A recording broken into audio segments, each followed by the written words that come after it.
Hey, everybody. Thanks for joining. We'll get started.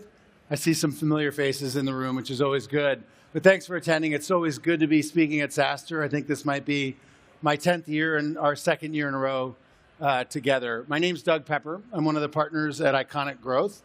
I've been investing in SaaS for 23 years, I'm amazed to say at this point, and was lucky enough to be involved with a number of the SaaS pioneers, companies like Marketo, Braze, Canva, Calendly, Airtable, and several others.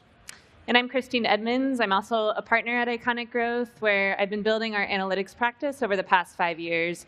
Really, our mission with that is to answer questions that founders and leaders like yourselves have with a data-driven approach. So really excited to share some of that work today. All right, so just a second on ICONIQ Growth for those of you who don't know us. ICONIQ Growth actually started as a firm called ICONIQ Capital, which is a multi-family office helping some of the world's most successful technology founders, like many of you, to manage their wealth. And about a decade ago, we created what Christine and I work as a part of, which is a venture capital firm within ICONIQ Capital that we call ICONIQ Growth. And really what that is a vehicle for those founders, those families, to invest in, back, and support the next generation of amazing and iconic technology companies. And this is a slide I think we're most proud of. This is the list of the companies over the last decade that we've been privileged and honored to work with, partner with, and help support financially and otherwise for the last decade. We've had 27 companies go public in that time, and just in the last Cloud 100 list of private companies, we had 24 companies on the list. As Doug mentioned, we feel really fortunate to have partnered with these companies, but more importantly, learned alongside them. And so we now have over a decade of data from quantitative learnings we've gathered, as well as insights that we've really amassed through the network of leaders. And so today we're super excited because for the first time, we're going to combine the work that we do across our entire portfolio engagement platform. So the data-driven work that we do, of course, but also the work that we support when it comes to building out executive teams, thinking about hiring, thinking about compensation, and then also various insights just through the vast network of leaders and experts that we have. And the topic today is also one that we have never before shared in this format, so very much looking forward to diving into all things go-to-market today. From a quick methodology and source background, we really feel that what we're going to share today is both representative of breadth and the best. So 3 key sources of the work that we have. The first is our portfolio itself. We also ran a broad external survey earlier this year across over 200 leaders in the go-to-market space to really dive deep into some of these nuanced topics. And then finally, we're excited to share some insights from a proprietary database that we've amassed over the past few years, looking at every single major SaaS IPO from the last 8 years, what those executive teams looked like at time of IPO, and what the backgrounds of those folks looked like leading up to that point. As always, we're very ambitious with the amount of information we try and cover at SaaStr, and so rest assured, as always, we will have these slides available after the fact, and much of this information is also available on our website. All right, so we're going to dive into the topic now. It's one that you probably know and have heard, but is so important to always talk about, and that is the hard truth that a great product, while necessary, is not at all sufficient to building a market-leading and eventually public company. And that the goal for us is to partner with companies and help them to build a go-to-market execution and strategy that is every bit as good as their product, if not better. My experience over many years is that the companies that ultimately win a market are just as good at go-to-market as they are at building great products. So what we're going to talk about in this talk is 4 stages of growth: early stage, early growth, growth, and pre-IPO. Within each of those stages, the key go-to-market milestones, the benchmarks, and ultimately the team-building strategies that allow you to grow effectively through these stages. The other reason we feel that go-to-market is particularly important today and coming up in almost every board meeting is in this new era of efficient growth, sales and marketing spend remains the biggest proportion of SaaS company spend. And so again, as you think about the growth piece, but also the efficiency piece, really honing in on, is that spend being used to effectively build that engine and drive growth is a very important question. And on the growth side, I think as many of us have experienced, the past 3.5 years have been hard when it comes to sustained long-term growth, and we've seen that in the data. So one of the ways that we look at health of companies and health of the industry over time is attainment to plan. So for a company that sets their annual budget at the beginning of the year, when it comes to the end of the year, what % of that were they able to hit in terms of net new bookings? And to put these numbers in perspective, pre-2020, we typically saw these fall in the 95 to 100% range. So it really just speaks to the meaningful impact that we've seen. Again, 83% in the first half of this year may feel like renewed optimism, but important to remember that many companies started this year with more tepid plans and a little bit more conservative growth. Yeah, it is tough out there. Let's start with the early stage, the first stage, 0 to 20 million ARR. And this is obviously a crucial stage. We're going to talk a lot about go-to-market, but the reality is at this stage that the key is product market fit. And we all know that, especially in the early days. That product market fit is not going to be something that you get from your venture capital advisor or any go-to-market benchmarks or milestones. That's where an amazing product-oriented founder comes in, truly understands the market, has the right founder market fit as well, and knows what product to build, the right features for the right ideal customer, and ultimately can build a differentiated product. But once you have that product market fit, this is when go-to-market strategy and execution really comes in. We looked at all the data of our companies over a decade. Even the successful ones hit this thing that we call the growth plateau. Around 15 million ARR, you can see in the data. And again, these are the successful companies that made it through. They hit a bit of a growth plateau. Why would that be? Well, some of the things that got them there are a little bit less scalable after 15 million ARR. Founder selling works really effectively at the early stages. You start to run out of juice of that around 15 million ARR. And then especially with great products, there's always pull from initial early adopters. And again, that runs out. And the key is to start to build a go-to-market strategy that allows you to go attack a larger market. So just a quick note, those of you that are familiar with our work probably recognize the ICONIQ Growth Enterprise 5. This is not the focus of today, but rather something that we want to use to frame performance across these different stages. These are 5 metrics that we really feel are indicative of fundamental health regardless of stage. And so while not every single one of these may be directly tied to go-to-market health, they are all indirectly tied in some form or fashion.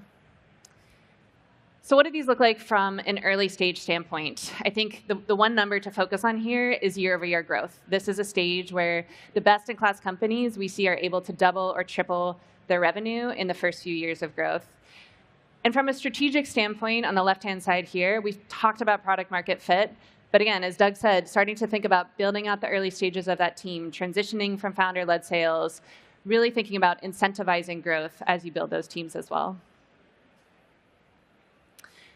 So starting with the team, a common question we get is, what is the sequencing and timing of those first few hires?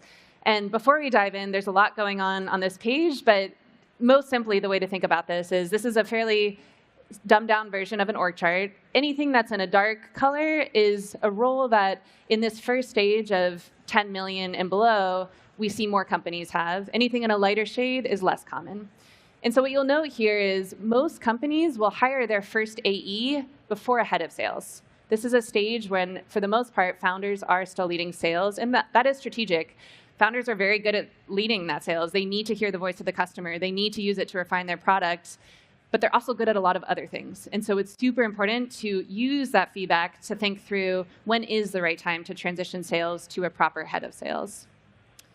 And what we found is that typically happens around the 10 million ARR mark. Again, along with the head of sales, this is where you're going to start to build out some of the key hires on your customer success and your marketing teams, really start putting into place the foundation of sales ops and demand gen as well. One thing to note is this first head of sales will likely not be the head of sales that takes you up through IPO. And that's important because you want to be really thoughtful about what you're looking for. In general, we find that most companies have somewhere between 2 and 3 sales leaders between founding and actually going public. And so thinking through who is going to be able to take you from this early growth stage to a growth stage is really what you want to focus on. That's not to say you can't have a super successful leader that evolves and scales with you, and we'll talk through that in a second, but want to make it clear that this phase is really oriented around getting through that growth phase. So as Christine said, you're unlikely to have one sales leader from the beginning to the end, but you would love for that first head of sales to be as successful as possible, and some of that is measured by tenure. We actually went out and looked at all the data, and the reality is that if you're sub 20, let's say you're a 10 million ARR company, you're doing well, you're still relatively unknown. It's unlikely you're going to get everything you want in that first head of sales hire. So you're going to have to make some trade-offs. And the big question is, am I hiring somebody who has previously had the title, head of sales, CRO, somewhere else, or somebody that may not have had the top job, but they've had that quota experience and responsibility, maybe at a somewhat larger company? And we went out, looked at the data, we looked at all the public SaaS companies, and literally looked at who did they hire as their first head of sales, and what profile made them successful. The data was actually pretty clear. If you look at the chart on the right, that is hires who came into the experience with more than 25 times the current ARR that your business has. So if you're at 10 million ARR, you want to go look for somebody that had 250 million of quota responsibility on their team, even if they weren't literally the CRO or the head of sales. And you can see in that case that 55% of those hires not only were successful, they made it all the way past 100 million ARR. If you hire somebody who had less than 25 times your current ARR in terms of their quota responsibility, 44% didn't even make it out of the early stage. They didn't even make it past 20 million.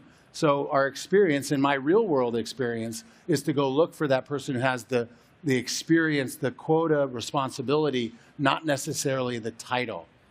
I was on the board, am on the board of a company called Braze that's a public company. And way back in the day, I think they were like 2 or 3 million ARR, we went out to look for our first head of sales. And we hired a guy named Miles Klieger, who had never had the top job. He was at Buddy Media, Salesforce, but had the experience of managing quota. By the way, he is there post-IPO, so it does happen sometimes. And also, though, brought that experience, but because he wasn't like the top person, still knew what it meant to roll up his sleeves and actually close deals, and which is obviously really important at this early stage. So the main thing, and I'm looking over at Scott Edmonds from Marketo right now, who helped build this. Like, I think that first head of sales, not even on this slide, their job is to come in and convert a company that's truly kind of solely product-oriented and turn it into a sales-oriented, performance-driven, meat-eating culture. And that's a big change that I think a first head of sales can really do.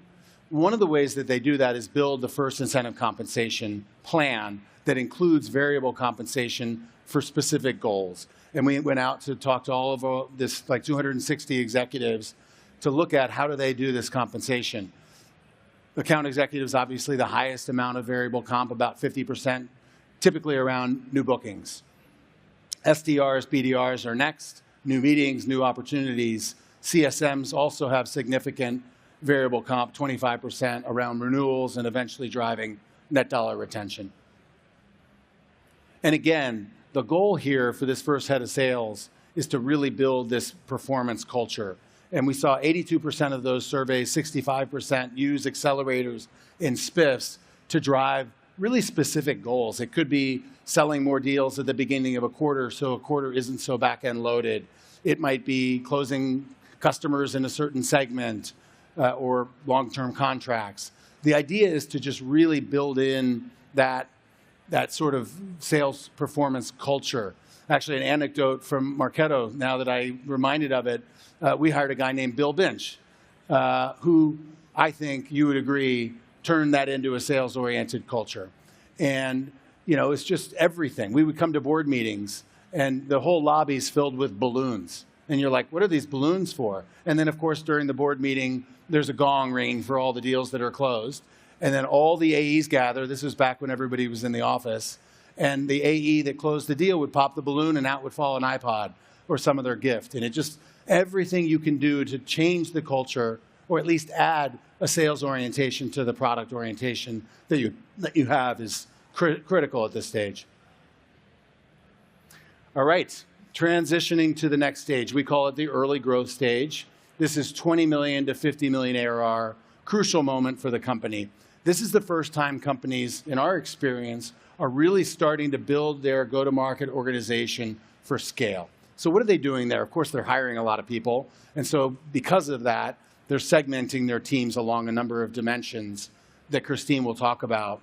With that complexity, they're needing to build out their tech stack to manage that complexity.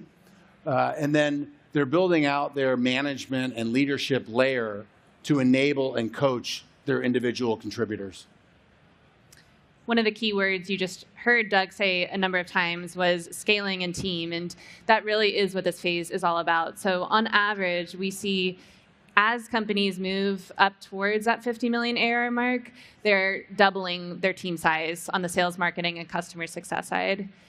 We obviously have worked with a number of companies over the past few years that are experiencing significant headwinds. We've also worked with some that have had many strong tailwinds, and the question they come to us with is, hey, we used to be above best-in-class benchmarks across growth, but also across all these efficiency metrics. We were just growing, and everything's remained efficient. And all of a sudden, it seems like things are pivoting. Is that an issue? What amount of that is normal and to be expected? And which of these dynamics are maybe diagnostics on something underlying that we need to solve? And what we see is, of course, as your team scales, some of these numbers will come down. Your quota attainment will come down, your ramp time will go up, but making sure that you're really operationalizing these teams, getting the right leadership in place, will minimize the decrease in efficiency and productivity as your team continues to grow. So the first question is, how do you organize them? And again, this will always come down to your go-to-market motion, your customer base, and your strategy. But what you can see here is the maturity of segmentation really kicks in during this phase, with most companies prioritizing geography and size.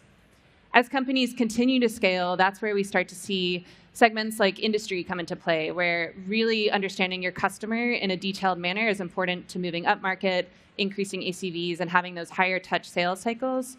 But first, making sure that you have really strong organization in place when it comes to both your geographic presence and the size of your customers.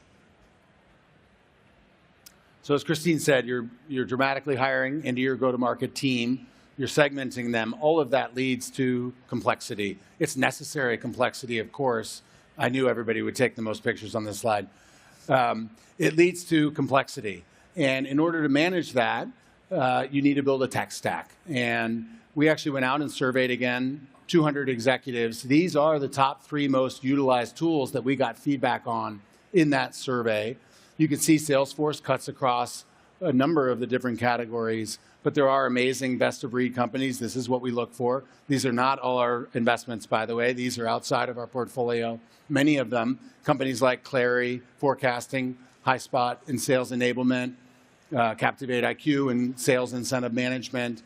But what's really notable at this stage is that companies that are really successful with these technologies are data obsessed. That's the glue. That's what pulls these systems together. And so at this stage, I think for the first time, people are really building out this sales ops, rev ops function to really make the best use of these technologies. One of the categories you saw on the prior slide was sales enablement.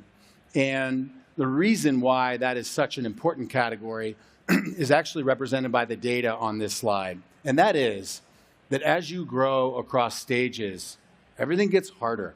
And you can see that here with attainment numbers going down by stage and ramp times of your AEs and your SDRs going up. And when that happens, you need more salespeople for every unit of new revenue or new ARR, which of course increases your burn, shortens your runway, not good. And so at this stage, we really see companies building out enablement to train, to onboard, and to equip these salespeople with the right content, with the right playbooks to drive a really effective process and improve these numbers. And the reality is at board meetings, we look a lot at like individual salesperson productivity. But the reality is that those salespeople, those individual contributors, are really only as good as the managers, the leaders that report to them. And so when we look at those charts in board meetings, we organize them by the managers because some really interesting patterns come in. So enabling, hiring amazing managers at this stage is equally important as everything else. You could see in the $20 to $50 million range, the data that we have is that typically a manager can manage 5 to 7 individual contributors. Of course, as a company gets closer to IPO, they can scale that to 7 to 10. In addition to your managers, this is now the stage where we see most companies start to look for a head of sales that can take you up through IPO. And this might feel a little early to some of you, but on average, we find the sales leader that is there at time of IPO has been there for more or less 3 years prior to that, just to have the time to build out the maturity and sophistication in that revenue repeatability. Again, this is where we find that prior experience in terms of the quota carrying capacity is what really matters. And while the relative scale has decreased a little bit, obviously the absolute scale has increased. So again, you're looking for a sales leader that has at least 14 times of your ARR in quota carrying background. This is also where you're going to look for your first head of marketing. Again, one of the common questions we get asked is, do I look for someone that is really good at the branding piece? Do I look at someone that can really drive demand gen? And what we found is both from a commonality standpoint as well as a correlation with tenure and success, it's product marketing. And a lot of that, again, comes down to someone that has a skill set to really build on that messaging, really share that feedback back with your product team and continue to hone in on that and build out the use cases across your customer base. Okay, we're getting there. We're now at the growth stage. So 50 to 100 million in ARR. And this stage is really all about building long-term efficient growth. And so we'll talk through pieces of these, but that relates to moving up market, starting to invest more in marketing, and of course, orienting all of your processes around a more efficient process. On the marketing side, here's where you can see the percentage of sales and marketing really start to skew towards marketing. And again, this will continue to steadily increase. There will be some one-time big marketing expenses associated with an IPO event. But it's also important to note that the absolute spend across both sales and marketing is increasing. And much of that is tied to increasing complexity when it comes to your sales cycles, moving up market, really focused on increasing those ACVs. This is obviously focused on companies that are, for the most part, targeting mid-market to enterprise customers. But we have consistently seen across the data that best-in-class companies are able to do this even when they're focused on SMB segments. As Christine mentioned, some of our most successful companies grow by moving up market, increasing ACVs, and closing larger enterprise customers. But the reality is, of course, those enterprise customers, while wonderful, are more complex, they're more demanding, they ask for custom implementations, onboarding, and custom support. And that's why you see on this slide, as companies grow through stages, the percentage of their revenue that comes from support and services really starts to increase. Obviously, the goal is not just to retain, but to grow, cross-sell, upsell those customers, and this increased spend and revenue really can help drive that. Another big topic that we're all talking about these days is efficiency. Of course, that comes into play even more at this stage than the prior stages, where companies are looking to still grow, but really start to do more with less and move that business model towards an IPO business model. One of the ways we're seeing a lot of companies today get that efficiency is by building a global workforce. What you can see on this slide is some of the data that we've gathered around the cost differentials between onshore and global workforce between various roles and go-to-market. You can see there's significant savings that are possible there. The reality, though, is like if you don't have the right leadership, the right org structure in those locales, you're not going to see the benefits and cost savings. Okay, we made it to the end. Pre-IPO stage, 100 million to IPO. What's going on here? Now you're actually hiring your IPO-ready marketing leader, your last CMO before going public. Companies are continuing to build out their product suite, expanding internationally so that they can really tell a bigger TAM story, which is crucial when going public. And of course, they're refining their model for IPO. So speaking of that CMO leader that's ready to take a company public, You heard from Christine, and this is happening much later than that last VP of sales. And you can see from the data, 30% are hiring their CMO a year, less than a year from going public. You know, a total of 54%, 2 years to IPO. And then on the dollar side, 46% are hired after 100 million ARR. Pretty late stage. Why is that? Well, the reason is because the CMO at this stage has to be really multi-dimensional. Of course, they're going to continue to scale go-to-market and demand gen marketing activities, but they need to do that in a much more sophisticated way that drives the predictability that's required of a public company. But the other piece is that an IPO is really a branding event in many ways. And you also need to bring on a CMO that can not just do demand gen, but be that storyteller to really elevate the brand of the company to a public market ready company. Another big piece of being IPO ready, of course, is the repeatability and predictability of revenue generation. And so when we look at where revenue is coming from, there's a few different ways where we see companies really start to expand and diversify the makeup of that revenue. The first is thinking about the split between existing customer base and new customers. And what you see here is by the time companies are ready to IPO, over 50% of their revenue is generated by existing customers through either upsell or cross-sell. Cross-sell obviously requires a more diverse product suite. And what you can see along the bottom here is, on average, companies at the IPO stage have 3 products.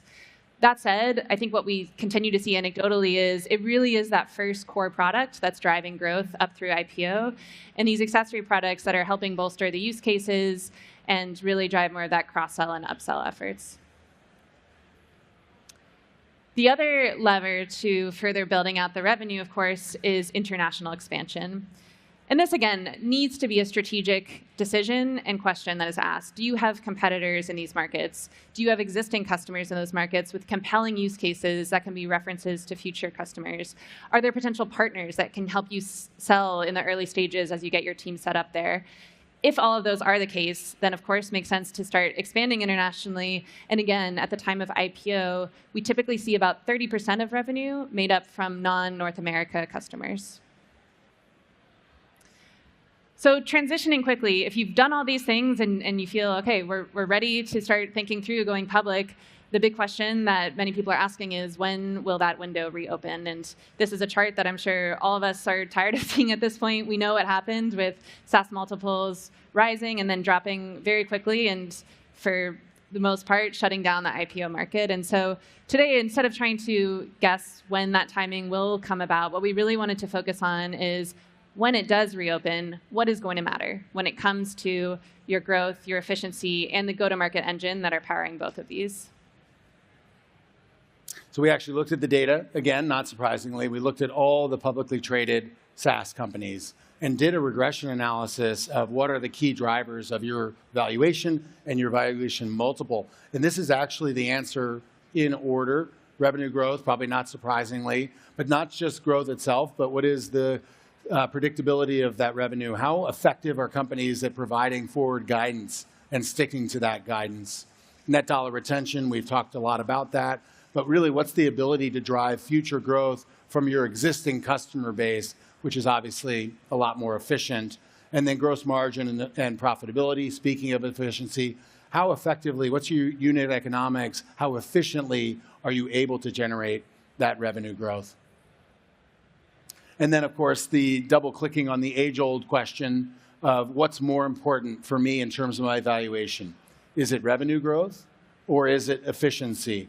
And this chart seeks to answer that question. God, the colors are different. Okay, so the blue line is revenue growth and how it's correlated with valuation. The darker line is Rule of 40, which is a common measure of efficiency. Whichever line is on top is the one at that time that the market is stressing more in terms of how they value you. What you can see through kind of most of 22 last year was that efficiency went to the top. That's how companies were valued. And of course, now look at the very last point on the far right, Q2 2023, it's flipped again. And on top, revenue growth. And I think that tells us what we already knew, that ultimately in the businesses that most of us are trying to invest in and build, in this room, revenue growth is paramount. Efficiency doesn't go away. It's going to be important. But without real revenue growth, market share gain, and ultimately leadership in a market, we don't get the kind of valuation that we want. So we'll flip over to Q&A in a second and welcome anyone to come up to use the mics. Before we do that, just wanted to end with a few key takeaways, and then we'll share a few resources as well. Yeah. Well, we threw a lot of data at you, and hopefully you found a lot of it insightful and maybe helpful in terms of how you're thinking of building your businesses if you're founders. This just summarizes some of those milestones and decisions that we already talked about. But I wanted to just share, one anecdote that I have from being on boards for 23 years. And ultimately, to me, it does come down to the team building, assembling, optimizing an amazing team that can go to market and win. And I think it is not just the most important job of a founder or executive team or CEO. I think it's the hardest job. And the reason it's so hard is it's the same thing as product. Just like product, team is never done. It's constantly evolving. And the hard part is that throughout the journey, founders, CEOs are having to switch people out who've done nothing wrong. They're actually executing, but they just aren't ready for that next stage of growth. And so while it's hard, it's also really inspiring to watch a leader, a CEO, a founder, to make those changes proactively, build an incredible team, an incredible culture, and through that, a great go-to-market effort, and ultimately a company that's successful and maybe a public company one day. So also wanted to mention that last week we just published our latest growth and efficiency report, which covers these 5 metrics in a lot more detail, as well as a number of other drivers.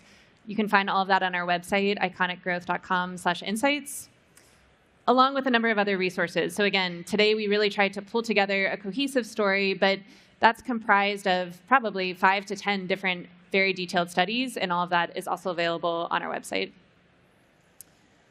With that, thank you. We're always so excited to share this type of work at SaaStr, and again, welcome anyone to come up now for questions.